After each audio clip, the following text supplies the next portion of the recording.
Kitab Yosua, pasal yang ke-9 sampai dengan pasal yang ke-12. Kitab Yosua, pasal yang ke-9. Akal orang Gibeon. Ketika terdengar oleh raja-raja di sebelah barat sungai Yordan, di pegunungan, di daerah bukit dan sepanjang tepi pantai laut besar, sampai ke seberang gunung Libanon, yakni raja-raja orang Het, orang Amori, orang Kanaan, orang Feris, orang Hewi, dan orang Yebus, bergabunglah mereka dengan si sekata untuk memerangi Yosua dan orang Israel. Tetapi ketika terdengar kepada penduduk negeri Gibeon apa yang dilakukan Yosua terhadap Yeriko dan Ai, maka mereka bertindak dengan memakai akal. Mereka pergi menyediakan bekal, mengambil karung yang buruk-buruk untuk dimuat ke atas keledai mereka dan kirbat anggur yang buruk-buruk yang robek dan dijahit kembali. Dan kasut yang buruk-buruk ditambal untuk dikenakan pada kaki mereka dan pakaian yang buruk-buruk untuk dikenakan oleh mereka. Sedang segala roti bekal mereka telah kering, tinggal remah-remah belaka. Demikianlah mereka pergi kepada Yosua ke tempat perkemahan di Gilgal. Berkatalah mereka kepadanya dan kepada orang-orang Israel itu, "Kami ini datang dari negeri jauh, maka sekarang ikatlah perjanjian dengan kami." Tetapi berkatalah orang-orang Israel kepada orang-orang Hewi itu, "Barangkali kamu ini diam di tengah-tengah kami. Bagaimana mungkin kami mengikat perjanjian dengan kamu?" Lalu kata mereka kepada Yosua, "Kami ini hamba-hambamu."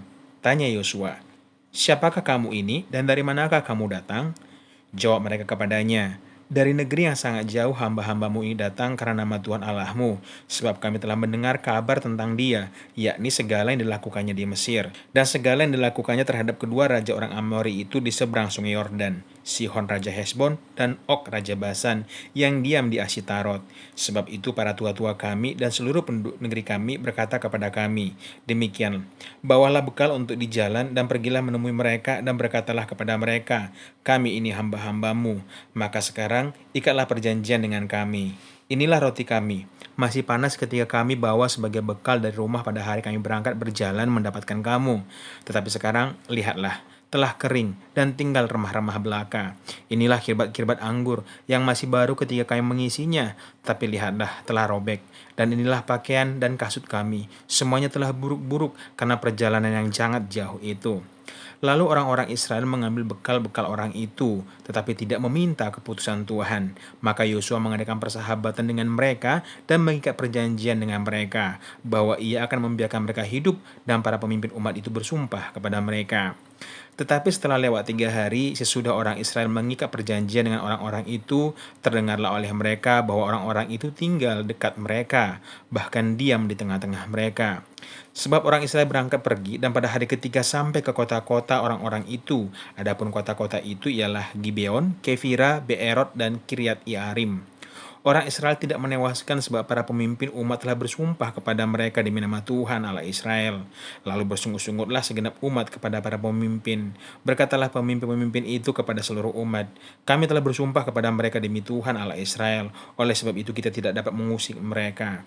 Beginilah akan kita perlakukan mereka, membiarkan mereka hidup supaya kita jangan tertimpa murka karena sumpah yang telah kita ikrarkan itu kepada mereka.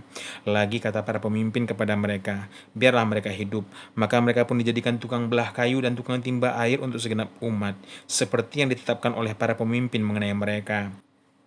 Lalu Yosua memanggil mereka dan berkata kepada mereka demikian, "Mengapa kamu menipu kami dengan berkata kami ini tinggal sangat jauh daripada kamu, padahal kamu diam di tengah-tengah kami? Oleh sebab itu, terkutuklah kamu, dan tak putus-putusnya kamu menjadi hamba, tukang belah kayu dan tukang timba air untuk rumah Allahku." Jawab mereka kepada Yosua, katanya, "Sebab telah dikabarkan dengan sungguh-sungguh kepada hamba-hambamu ini, bahwa Tuhan Allahmu memerintahkan kepada Musa hambanya, memberikan seluruh negeri ini kepadamu, dan memunahkan seluruh penduduk negeri itu dari depan kamu. Maka sangatlah kami takut kehilangan nyawa menghadapi kamu. Itulah sebabnya kami melakukan yang demikian. Maka sekarang kami ini dalam tanganmu. Perlakukanlah kami seperti yang kau pandang baik dan benar untuk dilakukan kepada kami." Demikianlah dilakukannya kepada mereka. Dilepaskannya mereka dari tangan orang-orang Israel, sehingga mereka tidak dibunuh. Dan pada waktu itu, Yosua menjadikan mereka tukang belah kayu dan tukang timba air untuk umat itu dan untuk mezbah Tuhan sampai sekarang di tempat yang dipilihnya. Kitab Yosua, pasal yang ke-10. Pertempuran dekat Gibeon, Yosua merebut bagian selatan Kanaan. Setelah terdengar oleh Adoni-Zedek, Raja Yerusalem, bahwa Yosua telah merebut Ai dan telah menumpasnya, seperti yang dilakukannya terhadap Yeriko dan terhadap rajanya, demikian juga dilakukan terhadap Ai dan terhadap rajanya, dan bahwa penduduk kota Gibeon telah mengadakan ikatan persahabatan dengan orang Israel dan diam di tengah-tengah mereka, maka sangat takutlah orang, sebab Gibeon itu kota besar, seperti salah satu kota kerajaan, bahkan lebih besar dari Ai, dan semua orangnya adalah pahlawan. Sebab itu Adoni-Zedek, Raja Yerusalem, menyuruh orang kepada Homam, Raja Hebron, kepada Piream, Raja Yarmut, kepada Yafia, Raja Lakis, dan kepada Debir, Raja Eklon, mengatakan, "Datanglah kepadaku dan bantulah aku, supaya kita menggempur Gibeon, karena telah mengadakan ikatan persahabatan dengan Yosua dan orang Israel." Lalu kelima raja orang Amor itu berkumpul dan bergerak maju. Raja Yerusalem, Raja Hebron, Raja Yarmut, Raja Lakis, dan Raja Eklon. Mereka beserta seluruh tentara mereka. Mereka berkemah mengepung Gibeon dan berperang melawannya. Lalu orang-orang Gibeon itu menyuruh orang kepada Yosua ke tempat perkemahan di Gilgal, mengatakan, "Janganlah menarik tanganmu daripada hamba-hambamu ini. Datanglah dengan segera kepada kami. Lepaskanlah kami dan bantulah kami. Sebab semua raja orang Amori yang diam di pegunungan telah bergabung melawan kami." Lalu Yosua bergerak maju dari Gilgal. Dia dan seluruh tentara yang bersama-sama dengan dia, semuanya pahlawan yang gagah perkasa. Berfirmanlah Tuhan kepada Yosua, "Janganlah takut kepada mereka, sebab aku menyerahkan mereka kepadamu. Tidak seorang pun dari mereka yang akan dapat bertahan menghadapi engkau." Lalu Yosua menyerang mereka dengan tiba-tiba setelah semalam-malaman bergerak maju dari Gilgal. Dan Tuhan mengacaukan mereka di depan orang Israel, hingga Yosua menimbulkan kekalahan yang besar di antara mereka dekat Gibeon, mengejar mereka ke arah pendakian Bet Horon dan memukul mereka mundur sampai dekat Azeka dan Madeka. Sedang mereka melarikan diri di depan orang Israel dan baru di lereng Bet Horon, maka Tuhan melempari mereka dengan batu-batu besar dari langit sampai ke Azeka, sehingga mereka mati.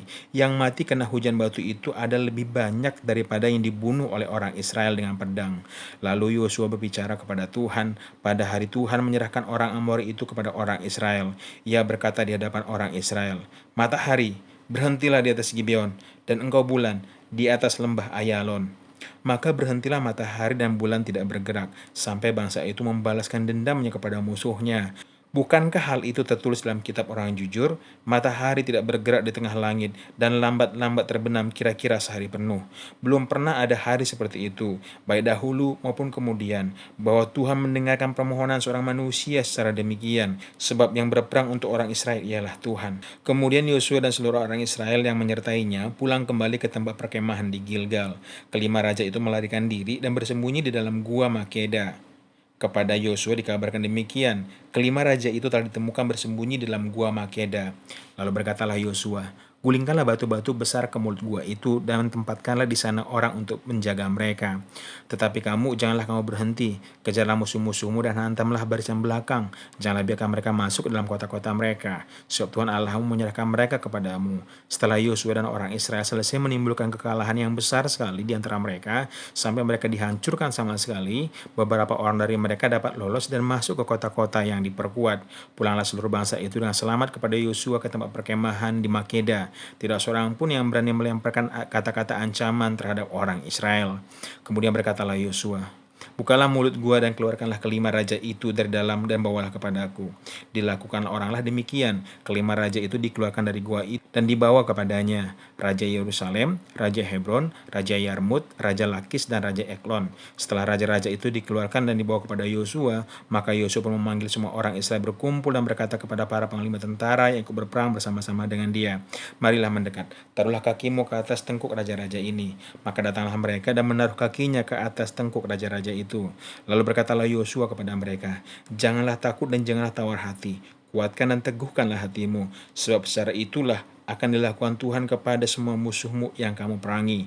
Sudah itu Yosua membunuh raja-raja itu dan menggantung mereka pada 5 tiang, dan mereka tinggal bergantung pada tiang-tiang itu sampai matahari terbenam. Tetapi menjelang matahari terbenam atas perintah Yosua, mayat mereka diturunkan dari tiang-tiang itu dan dilemparkan ke dalam gua tempat mereka bersembunyi. Lalu mulut gua itu ditutup orang dengan batu-batu besar yang masih ada sampai sekarang. Pada hari itu Yosua merebut Makeda dan kota itu dipukulnya dengan mata pedang, juga rajanya. Kota itu dan semua makhluk yang ada di dalamnya ditumpasnya. Tidak ada seorang pun yang dibiarkannya lolos. Dan Raja Makeda diperlakukannya seperti telah diperlakukannya Raja Yeriko. Kemudian Yosua dengan seluruh Israel berjalan terus dari Makeda ke Libna, lalu memerangi Libna. Dan Tuhan menyerahkan kota itu juga kepada orang Israel beserta rajanya. Yosua memukul kota itu dan semua makhluk yang ada di dalamnya dengan mata pedang. Tidak ada seorang pun di dalamnya dibiarkannya lolos, dan rajanya itu diperlakukannya seperti telah diperlakukannya Raja Yeriko. Kemudian Yosua dengan seluruh Israel berjalan terus dari Libna ke Lakis, lalu berkemah mengepung kota itu dan berperang melawannya. Dan Tuhan menyerahkan Lakis kepada orang Israel. Yosua merebut kota itu pada hari yang kedua. Kota itu dan semua makhluk yang ada di dalamnya dipukulnya dengan mata pedang, tepat seperti yang diperlakukannya terhadap Libna. Lalu Horam, Raja Gezer, maju untuk membantu Lakis, tapi Yosua menewaskan dia dan rakyatnya, sehingga tidak ada seorang pun padanya yang dibiarkannya lolos. Kemudian Yosua dengan seluruh Israel berjalan terus dari Lakis ke Eklon. Lalu mereka berkemah mengepung kota itu dan berperang melawannya. Kota itu direbut mereka pada hari itu juga dan dipukul dengan mata pedang. Semua makhluk yang ada di dalamnya ditumpasnya pada hari itu, tepat seperti yang dilakukan terhadap Lakis. Kemudian Yosua dengan seluruh orang Israel bergerak maju dari Eklon ke Hebron, lalu berperang melawannya. Negeri itu direbut mereka dan dipukul mereka dengan mata pedang. Juga rajanya dan segala kotanya dan semua makhluk yang ada di dalamnya, tidak seorang pun yang dibiarkan lolos, tepat seperti yang dilakukan terhadap Eklon. Kota itu dan semua makhluk yang ada di dalamnya ditumpasnya. Kemudian Yosua dengan seluruh orang Israel kembali ke Debir, lalu berperang melawannya. Negeri itu beserta rajanya dan segala kotanya direbutnya dan dipukul dengan mata pedang. Semua makhluk yang ada di dalamnya ditumpas mereka. Tidak seorang pun yang dibiarkan lolos. Seperti yang dilakukannya terhadap Hebron, demikianlah juga dilakukan terhadap Debir beserta rajanya. Sama seperti yang dilakukan terhadap Libna beserta rajanya. Demikianlah Yosua mengalahkan seluruh negeri itu, pegunungan, tanah Negeb, daerah bukit dan lereng gunung, beserta semua raja mereka. Tidak seorang pun yang dibiarkan lolos, tetapi ditumpas semuanya yang bernafas seperti yang diperintahkan Tuhan Allah Israel. Yosua menewaskan mereka dari Kades Barnea sampai Gaza, juga seluruh tanah Goshen sampai Gibeon. Semua raja ini dan negeri mereka telah dikalahkan Yosua sekaligus, sebab yang berperang untuk orang Israel ialah Tuhan Allah Israel. Kemudian Yosua dengan seluruh Israel pulang kembali ke tempat perkemahan di Gilgal. Kitab Yosua pasal yang ke-11. Bagian utara Kanaan direbut. Setelah hal itu terdengar kepada Yabin Raja Hajor, diutusnya orang kepada Yobab Raja Madon, dan kepada Raja Negeri Simron, kepada Raja Negeri Aksaf, serta kepada raja-raja yang di sebelah utara di pegunungan Araba Yordan, di sebelah selatan Kinerot, di daerah bukit dan di tanah bukit Dor, di sebelah barat, yakni raja-raja orang Kanaan di sebelah timur dan di sebelah barat, orang Amori, orang Het, orang Feris, orang Yebus di pegunungan, dan orang Hewi di kaki gunung Hermon di tanah Mizpah. Kemudian keluarlah raja-raja ini bersama-sama semua tentaranya, amat banyak rakyat, seperti pasir di tepi laut banyaknya, beserta sangat banyak kuda dan kereta. Raja-raja ini bersekutu dan datang berkemah bersama-sama dekat mata air Meron untuk memerangi orang Israel. Lalu Tuhan berkata kepada Yosua, "Janganlah takut menghadapi mereka, sebab besok kira-kira waktu ini, aku akan menyerahkan mereka mati terbunuh semuanya kepada orang Israel. Kuda mereka haruslah kamu lumpuhkan, dan kereta mereka haruslah kamu bakar dengan api." Lalu Yosua dengan seluruh tentaranya mendatangi mereka dengan tiba-tiba di dekat mata air Merom dan menyerbu mereka. Dan Tuhan menyerahkan mereka kepada orang Israel. Mereka dikalahkan dan dikejar sampai ke Sidon Besar, dan sampai ke Mesherot Maim, dan sampai ke lembah Mispa yang di sebelah timur. Demikianlah mereka dihancurkan, sehingga tidak seorang pun dari mereka yang dibiarkan lolos. Yosua melakukan terhadap mereka seperti yang difirmankan Tuhan kepadanya. Kuda mereka dilumpuhkan dan kereta mereka dibakar dengan api.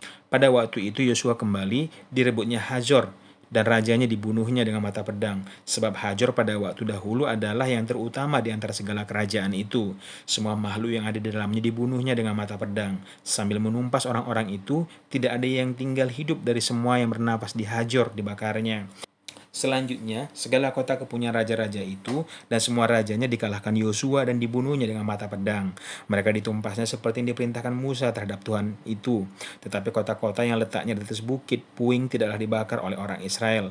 Hanya Hajor saja yang dibakar oleh Yosua. Segala barang dari kota-kota itu serta ternaknya telah dijarah oleh orang Israel. Tetapi manusia semuanya dibunuh mereka dengan mata pedang, sehingga orang-orang itu dipunahkan mereka. Tidak ada yang tinggalkan hidup dari semua orang yang bernafas, seperti yang diperintahkan Tuhan Tuhan kepada Musa hamba-hambanya itu. Demikianlah diperintahkan Musa kepada Yosua, dan seperti itulah dilakukan Yosua. Tidak ada sesuatu yang diabaikannya dari segala yang diperintahkan Tuhan kepada Musa. Kemenangan-kemenangan orang Israel. Demikianlah Yosua merebut seluruh negeri itu, pegunungan, seluruh tanah Negeb, seluruh tanah Goshen, daerah bukit, serta Araba Yordan, dan pegunungan Israel dengan tanah rendahnya, mulai dari pegunungan Gundul yang mendaki ke arah Seir sampai ke Balgad, di lembah gunung Libanon, di kaki gunung Hermon. Semua rajanya ditangkapnya dan dibunuhnya. Lama Yosua melakukan perang melawan semua raja itu. Tidak ada satu kota pun yang mengadakan ikatan persahabatan dengan orang Israel selain daripada orang Hewi yang diam di Gibeon itu. Semuanya telah direbut mereka dengan berperang. Karena Tuhan yang menyebabkan hati orang-orang itu menjadi keras, sehingga mereka berperang melawan orang Israel, supaya mereka ditumpas dan jangan dikasihani, tetapi dipunahkan seperti yang diperintahkan Tuhan kepada Musa. Pada waktu itu Yosua datang dan melenyapkan orang Enak dari pegunungan, dari Hebron, Debir, dan Anab, dari seluruh pegunungan Yehuda, dan dari seluruh pegunungan Israel. Mereka dan kota-kota mereka ditumpas oleh Yosua. Tidak ada lagi orang Enak ditinggalkan hidup di negeri orang Israel. Hanya di Gaza, di Gad, dan di Asdod masih ada yang tertinggal. Demikianlah Yosua merebut seluruh negeri itu sesuai dengan segala yang difirmankan Tuhan kepada Musa. Dan Yosua pun memberikan negeri itu kepada orang Israel menjadi milik pusaka mereka, menurut pembagian suku mereka. Lalu amanah negeri itu berhenti dari berperang. Kitab Yosua, pasal yang ke-12. Daftar raja-raja yang kalah. Inilah raja-raja negeri yang dikalahkan oleh orang Israel dan yang negerinya diduduki mereka di seberang Yordan ke arah matahari terbit, dari sungai Arnon sampai gunung Hermon, serta seluruh Araba Yordan ke arah timur, yakni Sihon, raja orang Amori yang diam di Hesbon, yang memerintah atas suatu daerah dari Arur yang letaknya di tepi sungai Arnon. Pada pertengahan sungai itu ditambah setengah Gilead sampai sungai Yabok, batas daerah Bani Amon, dan atas Araba Yordan sampai ke sebelah timur Danau Kinerot, dan sampai sebelah timur Laut Araba, yakni Laut Asin, ke arah Bet Yesimot, dan ke arah selatan sampai kaki lereng-lereng Gunung Pisga. Selanjutnya daerah orang Ok, Raja Basan, seorang dari sisa-sisa orang Refaim. Raja ini diam di Asitarot dan di Edrei, dan memerintah atas Gunung Hermon, atas Sakha, dan atas seluruh Basan sampai daerah orang Gesur dan orang Maaka, dan atas tengah Gilead sampai daerah Sihon Raja Hesbon. Musa hamba Tuhan itu beserta orang Israel telah mengalahkan mereka, dan Musa hamba Tuhan itu telah memberikan tanah itu kepada orang Ruben, orang Gad, dan suku Manasye yang setengah itu menjadi milik mereka. Inilah raja negeri yang dikalahkan oleh Yosua dan oleh orang Israel di sebelah barat sungai Yordan, dari Baal-Gad di lembah gunung Libanon sampai ke pegunungan Gundul yang mendaki ke arah Seir. Negeri ini diberikan Yosua kepada suku-suku Israel menjadi miliknya menurut pembagiannya, di pegunungan, di daerah bukit, di Araba Yordan, di lereng gunung, di padang gurun, dan di tanah Negeb, yakni di negeri orang Het, orang Amori, orang Kanaan, orang Feris, orang Hewi, dan orang Yebus. Raja negeri Yeriko 1, Raja negeri Ai di sebelah Betel 1, Raja negeri di Yerusalem 1, Raja negeri di Hebron 1, Raja negeri di Yarmut 1, Raja di negeri Lakis 1, Raja di negeri Eklon 1, Raja di negeri Gezer 1, Raja di negeri Debir 1, Raja di negeri Geder 1, Raja di negeri Horma 1, Raja di negeri Arad 1, Raja di negeri Libna 1, Raja di negeri Adulam 1, Raja negeri Makeda 1, Raja negeri Betel 1, Raja negeri Tapuah 1, Raja negeri Hefer 1, Raja negeri Afek 1, Raja negeri Alhasaron 1, Raja negeri Madon 1, Raja negeri Hajor 1, Raja negeri Simron Meron 1, Raja negeri Aksaf 1, Raja negeri Tanak 1, Raja negeri Megido 1, Raja negeri Kedes 1, Raja negeri Yokeneam di dekat Gunung Karmel 1, Raja negeri Dor di tanah bukit Dor 1, Raja negeri Goyim di Galilea 1, Raja negeri Tirsa 1. Jadi jumlah semua raja itu 31 orang.